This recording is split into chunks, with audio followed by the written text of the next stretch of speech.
Hey everyone, it's Elijah from musicgreatness.com, and in this video I'll break down 2 chord progressions from the song Movie by Tom Misch.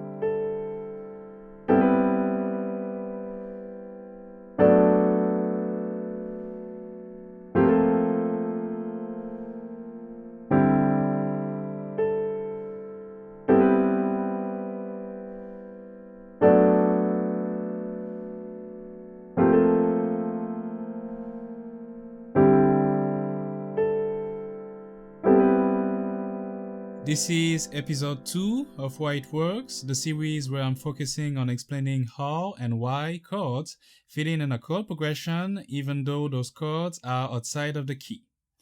As I said, we're going to analyze 2 chord progressions in the song, and the first one goes like this.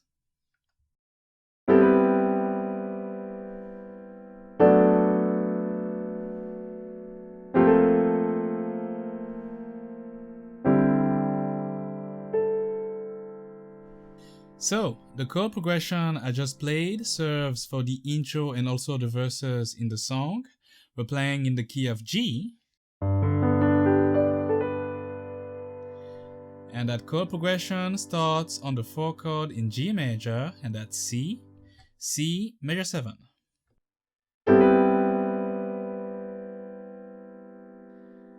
From that one, we're going to go a halfway down and play B minor 7. That's the 3 chord in the key of G. Then going a halfway down again, we have A sharp major 9. And that chord is problematic because A sharp is not anywhere in the key of G major.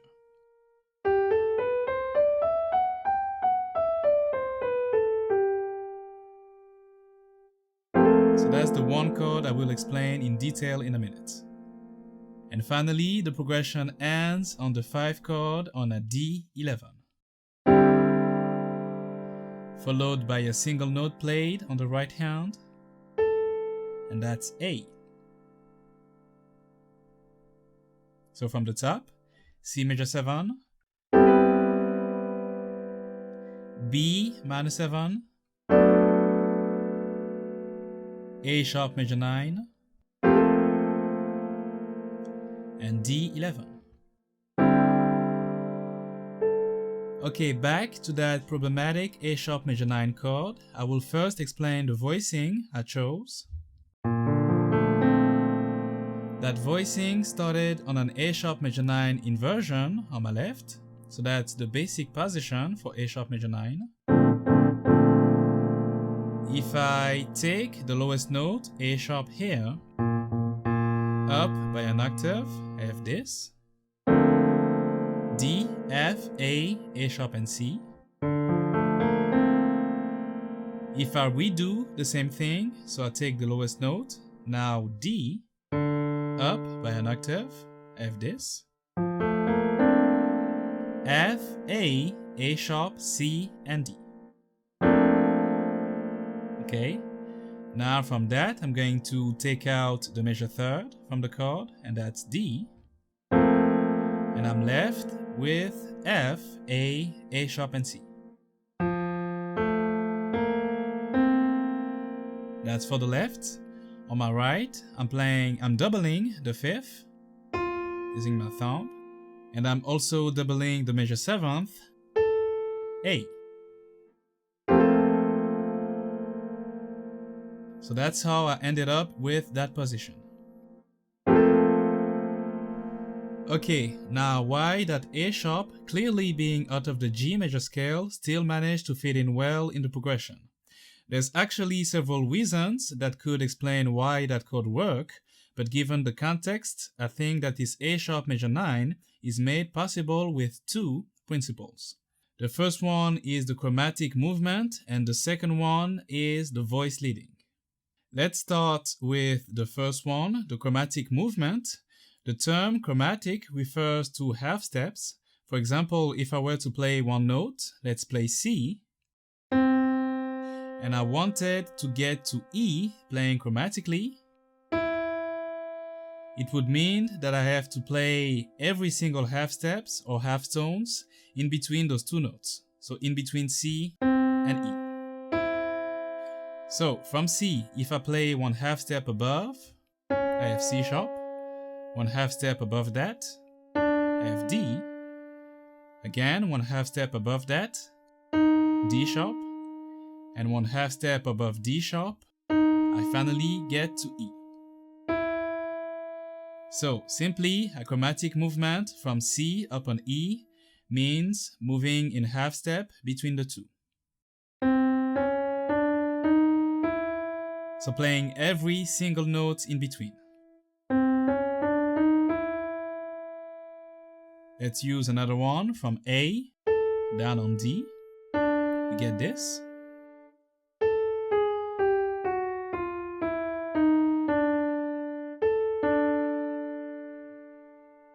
Okay, so that's the chromatic movement. Back to our chord progression now. We have that same principle applied not on single notes but over chords. We have a chromatic movement starting on C,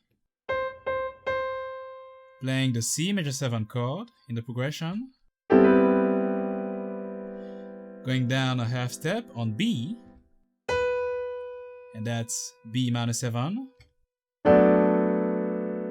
down a half step again on A sharp, playing A sharp major 9.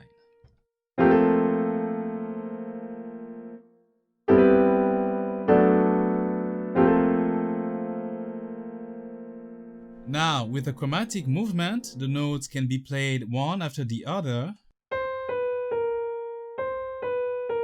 without sounding too strange. Since the notes are so tightly close with each other, each note plays the role of a bridge, connecting and blending everything. It works with single notes, that's melodically speaking, and also harmonically speaking using chords. For example, C, B, and A sharp. In the progression, we have C major 7, B minor 7, and A sharp major 9.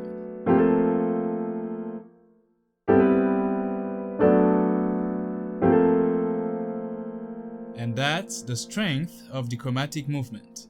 So the A sharp chord is allowed with the chromatic movement principle, and the B minor 7 chord is the bridge that makes the A sharp possible and also coherent in the progression.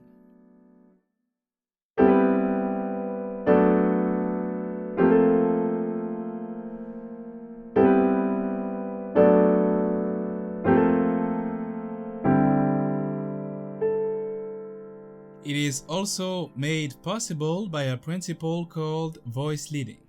So what is voice leading? Think of it this way. Each chord has a note that will resonate more than the others. And that note, in most cases, will be the tap note. So in my voicing of C major 7, the tap note, and therefore the note that will stand out, is B. So the note on top of the chord is B. For B minor 7, the tap note is D. That's the note that will stand out. For A sharp major 9, the tap note is A. And finally, for D11, we have G.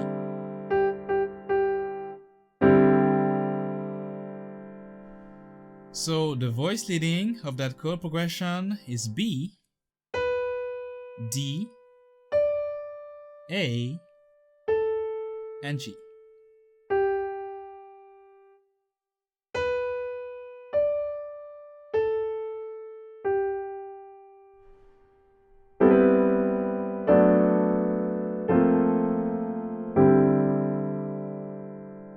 Now you see how the A from the A sharp major 9 also plays an important role. For example, if we were to make the F from the A sharp major 9 stand out, it wouldn't work as well.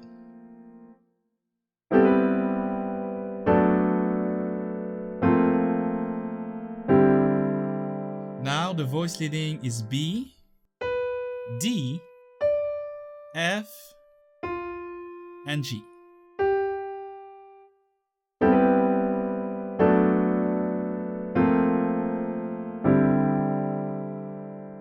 And that F sounds off not only because it is not in the key of G major, but also because it's badly linked with the previous note, which is D.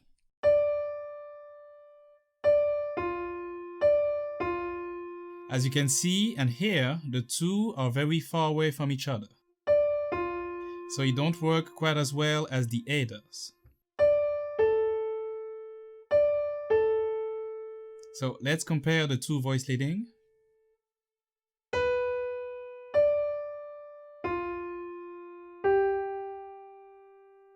And then the other one.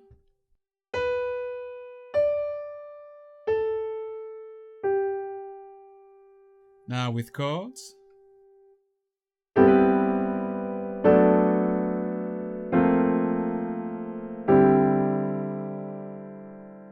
the right one.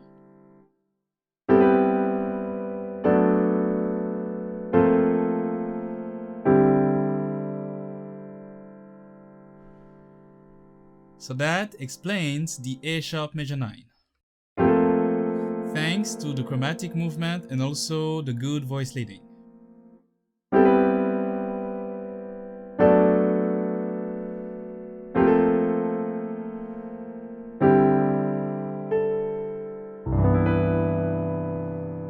Let's move on now to the second chord progression used in the bridge of the song that goes like this.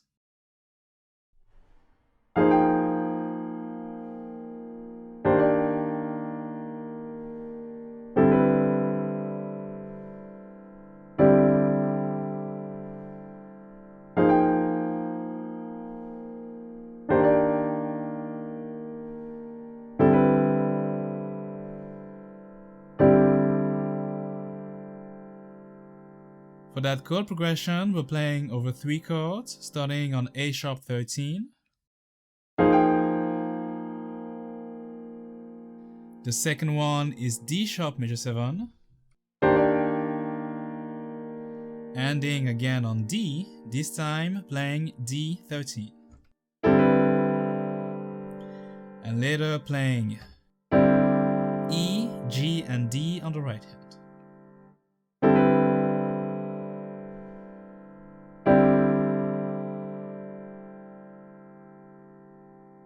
So the only chord that makes sense here is the D13. The A sharp 13 and the D sharp major 7 are both completely outside of the G major scale. So how can we make sense of those two? In that case, the explanation coming to mind is the tritone substitution. And again, that concept allows us to replace a chord by its tritone. So let's look up for the origins of those two chords. For A sharp, the tritone is E. So 3 whole tone above. 1, 2, 3. We have E. And E is in fact in the key of G major as a minor chord. That's the 6th chord, E minor. And then for the other one, the tritone of D sharp, 3 whole step above or below. 1, 2, 3. We have A, and A is also in the key of G as a minor chord. That's the 2 chord A minor.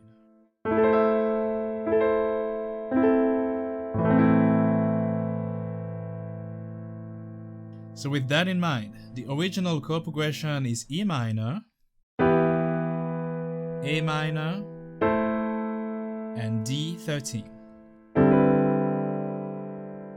Keeping the same voice leading from A sharp 13, we have G on top. And to play E minor, I'm going to voice it as an E minor 7, having G on top. And for D sharp major 7, we have D on top. And for A minor, I'm going to voice it as an A minor 11.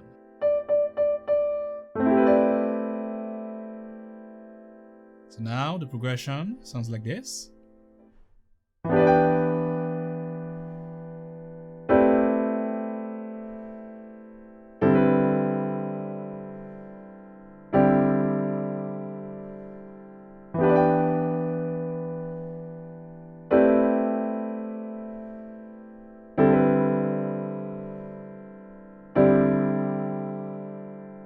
So all the chords are well in the key of G major, but it sounds a little bit bland. There's nothing exciting about that chord progression.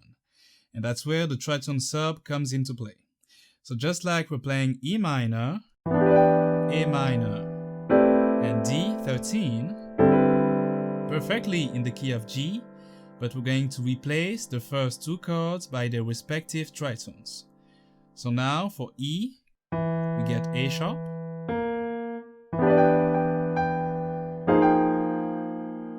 and for A, we get D sharp.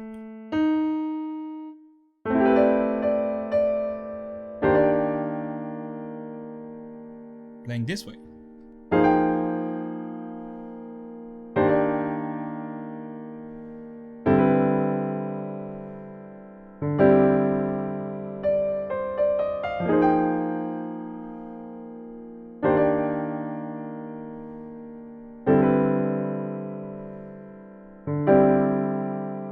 It just adds so much color and directly makes the progression much more interesting and advanced. So with this song, we learned the great impact a good voice leading can have, a cool chromatic trick, and also what we can do to make a bland chord progression more interesting using the tritone substitution.